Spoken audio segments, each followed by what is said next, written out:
موت کے مسافر سلسلے وار کہانی۔ دوستو، آپ سے گزارش ہے صحیح معلومات آپ تک اس یوٹیوب چینل کو زیادہ سے زیادہ سبسکرائب، لائک اور شیئر ضرور کریں۔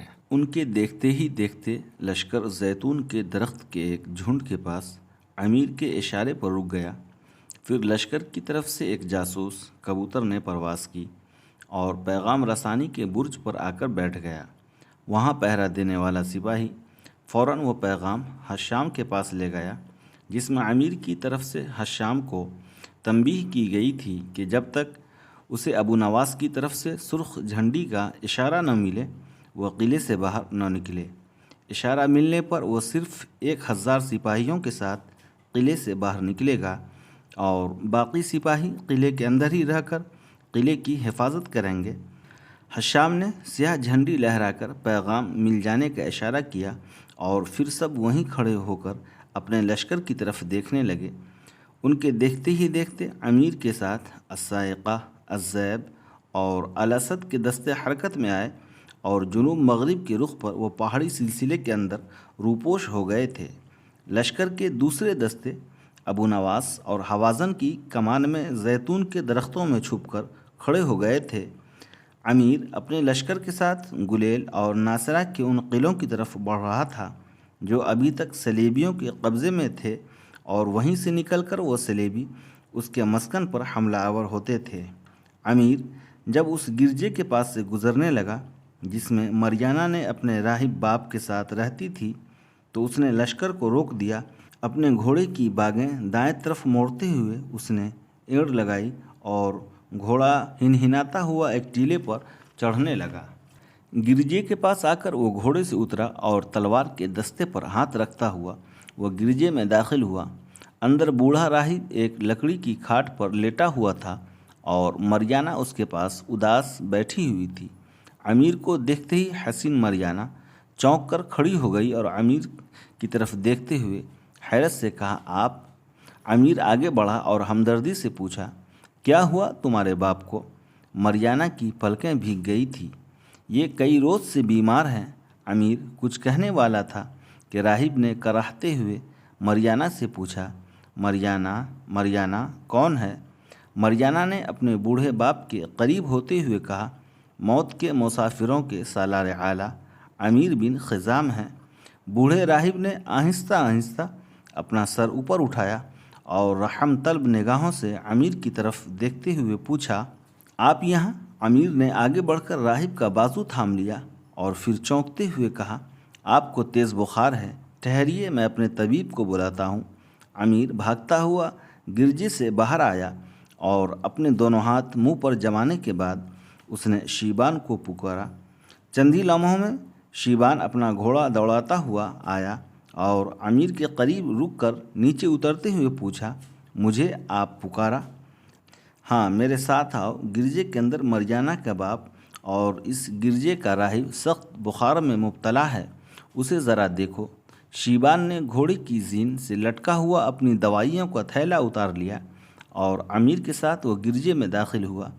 مریانہ نے انہیں دیکھتے ہی کھڑی ہو گئی اور ایک طرف ہٹ گئی۔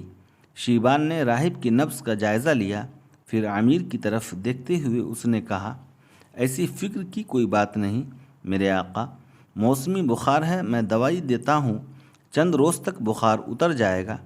شیبان نے چند صفوف ملا کر دوا بنائی اور مریانہ سے پانی منگوا کر اس نے دوا راہب کو پلا دی۔ امیر پھر شیبان سے مخاطب ہوا، شیبان، تم واپس لشکر میں جاؤ اور کسی اچھے طبیب کو میرے پاس بھیج دو، وہ یہاں رہ کر راہب کی تیمارداری کرے گا۔ مریانہ کو میں ایک اہم کام سونپنا چاہتا ہوں۔ شیبان باہر نکل گیا اور امیر نے مریانہ سے کہا، کیا تم جانتی ہو گلیل اور ناصرہ کے صلیبی میرے مسکن کا محاصرہ کر چکے ہیں اور میرے قلعے پر وہ آگ برسا رہے ہیں۔ میرے مسکن کے سب لوگ قلعے کے اندر محصور ہو چکے ہیں اور صلیبیوں نے قلعے سے باہر ہماری چند بستیوں کو آگ لگا کر جلا دیا ہے۔ مریانہ نے تاسف کا اظہار کرتے ہوئے کہا، مجھے افسوس ہے میں یہ خبر آپ تک نہ پہنچا سکی۔